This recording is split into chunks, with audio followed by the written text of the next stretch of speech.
자, 그러면 이제 이야기가 끝난 것이 아니라 또다시 한번 반복되는 거예요. 예. 누가 아버지의 아들이 될 수 있고 누가 아버지의 아들이 되는 그 경주에서 탈락하여 결국 지옥으로 갈 수밖에 없는가에 대한 이야기. 사랑이면서 그 사랑이기 때문에 동시에 경고의 이야기가 될 수밖에 없는. 예. 자, 5장 11절 첫 절을 보면 이렇게 쓰여 5장 12절 바로 전절에 보면 이렇게 쓰여 있어요. 온 교회와 이 일을 듣는 사람들이 다 크게 두려워하니라. 저번 주에 제가 여기서 끝났습니다. 근데 이제 여기서 이어져야 하기 때문에 제가 다시 한번 이 두려움에 대한 이야기를 해야 돼요. 네. 그러니까 그 앞에 그렇게 갈라지기 때문에 갈라지잖아요. 바나바와 아나니아와 삽비라 양쪽의 두 십자가의 죄인으로 구원받는 자와 구원받지 못하는 죄인이 갈라지기 때문에 그 갈라질 때 그것을 바라보는 나머지 사람들이 느끼는 두려움이 다른 거예요. 그리스도인은 어떤 두려움을 갖겠습니까?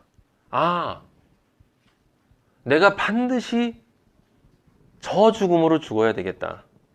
저 죽음으로 죽지 않으면 나는 아버지에게 영접받지 못하는 존재가 될 수도 있겠구나.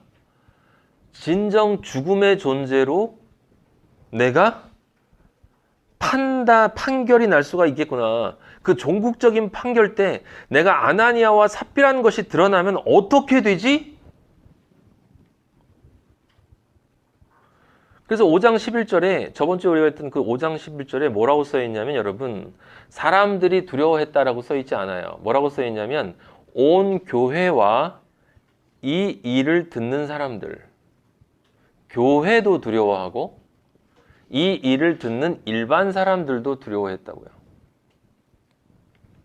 그러면 교회는 무엇을 보고 두려워한 거예요? 바나바와 아나니아 삽비라를 비교하는 그 과정에서 아버지에게 내가 온전히 나를 드리지 못하면 나는 구원으로부터 탈락될 수밖에 없고 그것은 곧 영원한 형벌, 저 죽음이 아닌 진짜 죽음, 불못으로 갈 수밖에 없겠구나 라고 하는 그 두려움을 가지겠죠. 교회는 바울이 가졌던 바로 그 두려움, 다른 사람을 다 구원하고 나 혼자 탈락해서 나는 늘 가르친다는 생각을 하고 당연히 나는 구원받은 자로 생각했는데 알고 봤더니 나중에 내가 가르친 여러분들은 다 구원받고 나 혼자 탈락한다? 이건 있을 수도 없는 일이다 라고 하는, 그런데 그런 두려움이 그리스도인에겐 있을 수밖에 없다. 왜 그러냐? 매일매일 내 자신을 바라보면 그 두려움이 안 생길 수가 없어요. 저도 매일매일 생깁니다. 제 자신이 하루 24시간 살아가는 모습을 보고 하루 24시간 내 안에서 움직이는 마음을 보면 두려움이 안 생길 수가 없어요. 어떻게 이런 나를 아버지가 의인이라고 얘기할 수가 있는가라고 하는 것. 알면서 그걸 모르나? 우리 다 알아요. 예수님의 보혈을 통해서 씻겼다는 거 다 알지. 우리 믿고 성령이 내 안에 계시는 건 내가 분명히 알지만 그럼에도 불구하고 약한 우리를 보면서 바울이 했던 그 고백, 누가 도대체 날 구원할 수 있을 것인가? 너무나 많이 사람들이 이야기를 했기 때문에 오라 나는 공고한 자로다. 이 사망의 몸에서 누가 나를 거니? 너무나 많이 얘기를 해서요. 사람들이 이제 그 말 가지고 꿈쩍도 안 해요. 그래? 공고한 자. 사망의 몸? 그래. 근데 예수님이 돌아가셨대잖아. 그러니까 나는 구원받았지 뭐. 나는 믿어. 그렇지. 난 그럼 구원받는 거지. 절대로 구원 못 받습니다. 바울이 느꼈던 그 고뇌. 정말 내가 인간적인 관점으로 내 자신을 봤을 때 내가 내 자신을 예수 그리스도의 십자가로 덮여져 있는 내가 아닌 나 자신의 모습만을 봤을 때 느낄 수밖에 없는 내 자신에 대한 그 실망이 있어요. 그 실망이 있기 때문에 그리스도인은 더 붙잡는 거지. 그게 그 두려움으로 이어져서 그렇기 때문에 더 붙잡는 거지. 베드로가 예수님을 붙잡은 것처럼. 근데 그 두려움이 있는 거죠. 그게 바로 그리스도인이 가지고 있는 경외예요. 경외. 단어가 오냐 휘어냐 이건 중요한 게 아니라고요. 예. 실제로 성경에 보면 그리스도인의 두려움에도 fear라는 단어를 쓰인 곳이 있어요. 예. 빌립보서 2장 12절 여러분이 잘 아는 성경 구절을 보면 예? 항상 복종하여 두렵고 떨림으로 너희 구원을 이루라 할 때는 그때는 두려움이 fear예요. fear. 그럼 이제 우리는 이 언어를 가지고 원어를 또 따져봐야 되고 그 원어를 가지고 분석하고 학자들이 여기에 대해서 어떤 견해를 내세우는가를 생각해 볼 수가 있어요. 저는 그렇게 하지 않아요. 네. 어떤 사람들은 히브리서가 원어이기 때문에 히브리서를 알아야 구약을 알 수 있다고 얘기합니다. 제가 말씀드렸죠. 요한이 무한을 이해할 수 있는 방식은 무한이 요한 안에 들어와서 요한이 이해할 수 있는 단어로 표현을 해줄 때 요한이 무한을 이해할 수 있다. 히브리서든 헬라어든 라틴어든 한국어든 전부 다 아버지가 우리를 아버지를 알게끔 사용해 주시는 단어예요. 기호. 그걸 기호라고 합니다. 기호학에서 기호라고 해요. 그런데 그게 시간이 지나면서 사람들이 번역을 했어요. 번역을 하면서 원래 아버지가 두신 그 뜻이 바뀌었어. 그러면 잘못된 거죠. 실제 개역개정 같은 경우에는 그런 구절들이 굉장히 많아요. 엄청나게 많습니다. 그럼 그건 버려야죠. 그럼 다 히브리어를 공부해야 되게요. 근데 히브리 사람들은 예수님을 안 믿었어요.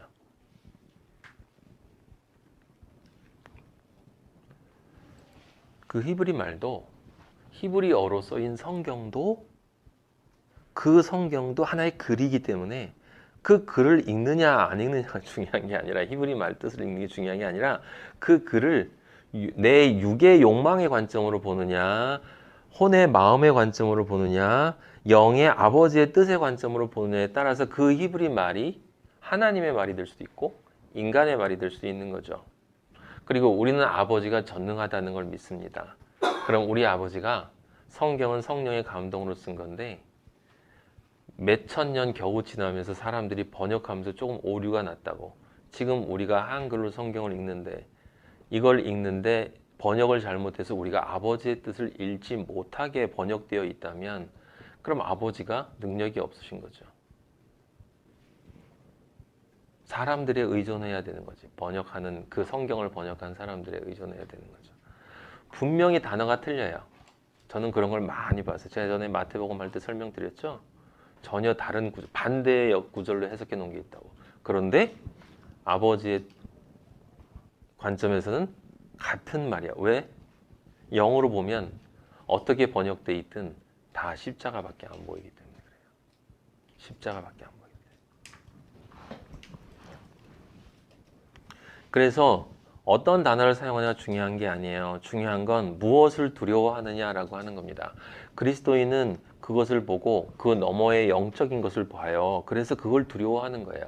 제가 죽었다. 아나니아와 삽비라가 죽었네. 죽었네. 무서워. 이게 아니야. 이건 믿지 않는 사람들이 두려움이고 그리스도인은 그것이 가지고 있는 의미를 알기 때문에 나도 구원에서 탈락할지 모르겠다라는 그 두려움을 갖는 거죠. 그러면 그 둘이 어떻게 바뀌겠습니까? 어떻게 바뀌겠습니까? 이쪽 사람은 베드로 말 잘 들으려고 쫓아다닐 거고 이쪽 사람은 진짜 하나님의 그 구원을 얻기 위해서 내가 어떤 존재로 서야 될 것인가를 고민하게 되는 거예요. 그걸 하라고 아버지가 지금 또 말씀을 해주시는 거예요. 그래서 5장 12절 우리가 읽었던 5장 12절의 첫 12절을 보면 이렇게 딱 써있죠. 사도들의 손을 통하여 민간의 표적과 기사가 많이 일어나매 라고 하는 말이 있어요. 이게 무엇을 뜻합니까? 표적, 기사, 이게 다 뭐죠? 사인이에요. 사인. 자, 다시 한번 시작하는 것입니다. 자, 다시 한번 이야기하자. 조금 전에 이야기했던 것을 내가 다시 설명을 할게. 자, 민간의 표적과 기사가 많이 일어났다. 하나님의 일이 일어났어. 오병이어의 기적이 일어났다. 나사로가 무덤에서 나왔어. 제가 여러분들에게 말씀드렸죠. 사도행전은 정확하게 예수 그리스도가 하신 그 오병이어의 사건 그리고 6월절 마지막 만찬의 그 사건을 그대로 풀어준 게 사도행전이다. 그래서 하나님으로부터 받은 이것을 사람들에게 나눠주는 떡을, 생명의 떡을 하늘로부터 받아 그 생명의 떡을 제자들이 세상에 나눠주고 있는 사건이다. 그러면 생명의 떡을 받았으니 그 생명의 떡을 나눠주면 당연히 하나님으로부터 예수 그리스도의 그 말씀이 사인을 통해서 나타났잖아요. 오병이어를 나사로를 비롯한 모든 것들. 너희는 안진뱅이다. 안진뱅이는 너희는 늘 걸어다닌다고 알고 있지만 사실은 너희가 걸어다니는 그 걸음이 헛걸음이다. 무엇을 찾아서 걸어다니고 있느냐? 너희는 한 번도 걸어본 적이 없다. 이제 일어나라. 그래서 안진뱅이를 고쳐주시는 거 아니에요? 그렇다고 예수님이 안진뱅이를 안 고쳐주시고 거기다 이렇게 적어놓고 그렇게 알아라고 쓴 건 아니죠. 세상을 창조하신 아버지가 안진뱅이를 당연히 고쳐주죠. 요즘도 치유하시는 분들이 계시잖아요. 축사하시는 분, 귀신 쫓는 사람들도 있고 치유하는 사람들도 있고. 아버지는 사람들이 이해할 수 있는 방식으로 다양한 방식으로 보여주기 때문에 처음 믿지 못하는 사람들에게 이런 방식으로 사용을 하세요. 그러니까 우리가 지금 이런 것을 원한다 그러면 이미 우리가 그리스도인이 아니라는 증거인 거예요. 그러니까 성경이라고 하는 그리스도의 말씀, 예수 그리스도가 우리 안에 이렇게 우리 앞에 이렇게 있는데 그리스도가 눈앞에 명백히 보이거늘 그리스도를 찾지 않고 그 그리스도를 보여주기 위해서 하나님이 사용하셨던 그 작은 보잘것없는 그 사인 하나를 보겠다고 병을 고쳐주면 예수님 믿겠다. 무엇하면 믿겠다. 이런 식으로 예수 그리스도를 이해하려고 하는 사람은 그건 그리스도에 대한 관심이 없는 사람일 가능성이 높다라는 거예요. 물론 우리가 몸이 아프면 낫고 싶은 마음은 있겠지만 자, 다시 시작을 합니다. 그래서 표적과 기사가 일어났어요. 그것은 무엇을 뜻합니까? 표적을 봤으면 그 사인을 봤으면 그 사인을 보고 나를 따라라 하는 거죠. 근데 너희는 표적을 본 게 아니라 빵을 먹고 배부르기 때문에 나를 쫓아다닌다. 그러니까 여기 지금 표적과 기사가 많이 일어날 때 당연히 무슨 일이 있겠습니까? 표적과 기사를 통해서 예수 그리스도를 보는 사람이 있고 표적과 기사가 일어났을 때 그 표적과 기사를 따라가는 사람들이 있단 말이에요. 그러면 다시 무슨 얘기를 하는 거예요? 십자가의 오른쪽 죄인과 틀린 쪽 죄인. 지금 바나바와 아나니아 삽비라 얘기를 다시 시작하는 거란 말이에요. 지금. 네. 자, 표적과 기사가 많이 일어나니까 어떤 일이 벌어지느냐?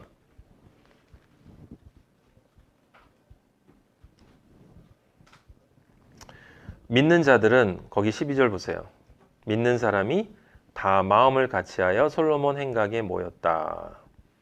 자, 표적과 기사가 많이 일어날 때 하나님으로부터 진리가 선포될 때 어떤 방식으로든 그게 가시적인 방식이든 가시적이지 않은 방식이든 하나님으로부터 하나님의 하나님 되심이 우리에게 보여지면 믿는 사람들은 어떻게 하냐면 한 마음이 돼요. 마음을 같이 하게 돼. 그리스도의 마음을 갖게 되고 그들은 여기 솔로몬 행각에 모인대요. 솔로몬 행각은 다른 것이 아니라 교회를 뜻하는 거죠. 네, 건물로의 교회가 아니라 진짜 그리스도인들의 모임을 이야기하는 거예요. 그리스도인들은 때가 가까울수록 모이기를 피하지 않고 모여서 왜 때가 가까울수록 모이기를 피하지 않느냐? 때가 가깝다는 얘기는 지금이 대환란이기 때문에 대환란기이기 때문에 여러분들이 볼 때는 많은 사람들은 대환란이라고 하는 것을 상상을 하면서 육체적인 고통이 오는 시기를 대환란이라고 여기지만 성경은 대환란이라는 말을 그렇게 정의하는 게 아니고요. 하나님을 믿기 어려운 때가 온다. 믿기 어려운 때. 하나님을 믿는 것이 거의 불가능한 때를 대환란이라고 하는 거예요. 그러면 지금이 대환란 때죠. 왜요? 세상에 좋은 게 너무 많고 세상에 지식이 너무 많고 세상에 성경에 대한 해석이 너무 많기 때문에 그 좁은 길을 선택하는 그걸 제대로 알아볼 수 있는 그 길이 없어요. 그래서 우리는 항상 솔로몬 행각으로 가야 돼요. 솔로몬이 뭘 상징하는 거겠습니까? 분별의 영을 상징하는 거예요. 분별, 지혜, 예수 그리스도의 지혜를 얻기 위해서 세상을 분별해야 되잖아요. 어느 것이 정말 어떻게 내가 해야, 어떻게 내가 살아야, 어떤 생각을 가지고 내가 인생을 어떻게 보내야 나중에 아버지를 만났을 때 넌 정말 너의 판 것을 다 가져왔구나 라는 그 칭찬을 받을 수 있느냐라고 하는 그 생각을 가질 수밖에 없어요. 근데 너무 많은 것들이 우리를 방해하고 있다라는 것입니다. 사탄은 악한 영들을 통해서 우리가 그리스도인의 삶을 매일매일 살아나가지 못하도록 얼마나 방해를 합니까? 여러분들이 우리는 마하나임이고 여러분들은 분명히 그리스도인이 맞다라고 저는 믿습니다. 그럼 당연히 매일매일 여러분들에게 그 그리스도인으로서 온전한 하루를 거룩하게 살 수 없도록 만드는 일들이 아주 치졸한 일에서부터 시작해서 아주 심각한 일에까지 전혀 예상하지 못했던 것들이 치고 들어올 거예요. 왜냐하면 사탄은 머리가 되게 좁기 때문에 우리의 과거의 옛자를 다 기억하고 있기 때문에 제가 뭐에 약한지를 알아요. 쟤는 저거에 약해. 쟤는 저거에 약하지. 지금 저놈은 요걸 대비하고 있어. 그럼 저쪽으로 쳐야 되겠다. 그래서 그것들을 이리 치고 저리 치고 해서 공격해 들어오는 거죠. 근데 사실은 그것을 치고 반드시 그걸 대적해서 내가 승리를 해야 그 부분이 그리스도의 마음으로 땜질되어져서 바뀌어가는 것이고 그게 승리되어지는 부흥의 길이기 때문에 그래서 아버지가 우리로 하여금 그 모든 시험들을 당하도록 인내의 승리를 하도록 이렇게 바라면서 응원해 주면서 하지만 기다리시는 거다라고 하는 거예요. 믿는 사람은 하나님의 말씀이 떨어지면 이 기사와 표적 예수 그리스도가 느껴질 때 무엇을 하느냐? 우리는 기름을 가진 5 처녀이기 때문에 준비를 합니다. 깨어있기 때문에 그래서 모여서 세상과 하나님을 분별하려고 하고 우리가 읽었던 2장 43절, 44절, 43절에 똑같은 말이 나왔어요. 여러분. 같은 말이 반복되고 있는 거 아시죠? 2장 43절 한번 찾아보세요. 거기 이렇게 쓰였어요. 사람마다 두려워하는데, 그렇죠? 똑같죠? 그리고 나서 두려워했다. 우리가 읽었던 처음 구절. 그 다음에 사도들로 말미암아 기사와 표적이 많이 나타나니 또 나오죠 여기. 근데 2장 44절에 믿는 사람이 다 함께 있어 모든 물건을 서로 이 물건이 뭔지 제가 설명을 했습니다. 또 재산과 소유를 팔아 각 사람의 필요를 따라 나눠주며 날마다 46절 이게 중요해요. 날마다 마음을 같이하여 성전에 모이기를 힘쓰고 이게 지금 솔로몬 행각에 모였다라고 하는 거예요. 집에서 떡을 떼며 기쁨과 순전한 마음으로 음식을 먹고 하나님을 찬미하며 말씀 공부를 하고 진리를 더 내 안에 진리로 그냥 머리로 공부하는 것이 아니라 그 진리가 실제 내 삶을 바꿨는가 안 바꿨는가를 매일매일 내가 점검하면서 그러면서 그렇게 나를 바꿔주시는 아버지를 순전한 마음으로 기쁨으로 찬양하면서 그 말씀의 떡을 나누고 이것을 할 때마다 예수님이 뭐라고 그랬어요? 나를 기념하라고 그랬잖아요. 그러니까 그게 만찬이란 말이에요. 그리스도인들이 우리가 지금 여기 여러분이 모여서 말씀을 나누고 여러분 안에 기쁨과 순전한 마음이 있어서 지금 떡이 여러분에게 나눠진 이것을 받으면서 정말 아버지가 나를 이렇게 사랑하시는구나. 정말 내가 이 두려움을 가지고 살아야 되겠구나. 이걸 나한테 알려주셨구나. 너무 감사합니다라고 하나님을 찬미하면 지금 뭐 한 거예요? 예수 그리스도를 기념한 거란 말이에요. 그게 진짜 기념한 거라고요. 어떤 종류의 과자 이걸 갖다가 만찬 때 사용하느냐, 무슨 포도주를 사용하느냐, 이걸 카톨릭은 지금도 해요, 여러분. 그죠? 개신교가 그걸 받아서 하고 있지만 여러분 성만찬 한다고 구원 받을 것 같습니까? 절대로 아니에요. 아버지는 늘 그랬잖아요. 옷 찢지 말고 마음 찢으라고. 제발 마음 찢으라고. 마음 찢어. 내가 기념하려니까 또 형식을 만들어 놓고 그걸 기념하면 다 끝났다고 생각해. 성만찬하고 나가서는 기념하지 않아. 아버지의 말씀을 늘 듣고 늘 찬양하고 아버지 정말 감사합니다. 오늘도 나를 지켜주시고 나를 인도하여 주시고 나에게 시험을 허락해 주셔서 감사하고 이 시험을 통해서 내가 내 자신이 얼마나 지금 아직도 약하고 부족한 존재인지 얼마나 어리석고 더러운 존재인지를 깨닫게 해주셔서 너무 감사합니다. 아버지의 보혈이 없으면 나는 이렇게 될 수밖에 없는 존재였네요. 그런데 나를 아버지가 그렇게 사랑해 주셔서 그냥 의인으로만 만들어 주시는 게 아니라 하나님 아버지의 아들로 만들어 주신다고 하니 얼마나 감사한지 모르겠어요. 그럼 장애에 찬미하는 거 아닙니까? 이게 지금 바로 그것을 나타나는 거예요. 자, 여기서 중요한 것이 있어요. 뭡니까? 이 믿는 자들은 지금 이 사도들을 통해서 기사와 표적이 일어났을 때 베드로님, 사도님들 더 많은 기적과 표적을 보여주세요 라고 하지 않았다는 거예요. 그들은 솔로몬 행각에 모여서 지금 2장 43절부터 47절에 나와 있던 그 예배를 드렸다는 거예요. 예배를. 왜? 왜냐하면 그 기사와 기적은 그 기사와 기적을 위해 존재하는 것이라 아니라 하나님의 영광됨과 하나님의 완전하심, 거룩하심을 나타내는 것이기 때문에 그걸 알고 있기 때문에 그리스도인들은 믿음 안에서 완성되어져 가는 자들은 더 이상 그런 것에 연연하지 않는다. 왜? 여러분, 제가 말씀드리지만 기적에는 두 종류가 있는 거예요. 진짜 명품 기적, 짝퉁 기적은 아니고 그 명품으로 나아가기 위해서 필요한 기적. 명품 기적은 뭡니까? 먼지인 우리를 하나님의 아들로 만들어주는 게 진짜 기적이에요.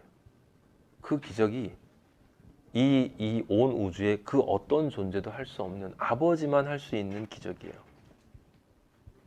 지금 여기 병 고치는 거, 떡 떼는 거 이런 모든 것들은 다 과정적인 기적이에요. 그러니까 종국적인 기적이냐, 과정적인 기적이냐. 그리스도인은 과정적인 기적을 통해서 종국적인 기적을 보고 그 종국적인 기적인 하나님의 아들 되어짐, 하나님의 백성, 천국 백성이 되는 것. 그것만을 생각하기 때문에 그것이 가지고 있는 가치가 무엇인지를 알기 때문에 이 과정적인 기적에 연연하지 않는 거예요. 그것이 있나 없나가 중요한 게 아니라 내가 그 종국적인 기적에 참여할 수 있는 존재인가가 중요하기 때문에 그 종국적인 기적인 하나님의 아들로 완성되어지는 것이 분명하게 나에게 약속된 것이 사실이라면, 그리고 지금 믿음 안에서 이루어졌고 지금 삶 속에서 그것을 이루고 나가고 있다는 그 확신이 분명히 나에게 내 자신을 바라볼 때 그 고통도 있지만 한편으로는 그 천국의 기쁨이 나에게 있는 자들이 그런 과정적인 기적에 연연하지 않게 되는 거죠. 그냥 우리 믿는 자들은 그런 기적을 원하지 않고 그냥 이런 말이 아니라 논리적인 것이에요. 우리는 더 가치 있는 것이 무엇인지를 알기 때문에, 진짜 포기할 수 없는 것이 무엇인지를 알기 때문에 그 나머지 것들로부터 자유로워진다라고 하는 것입니다.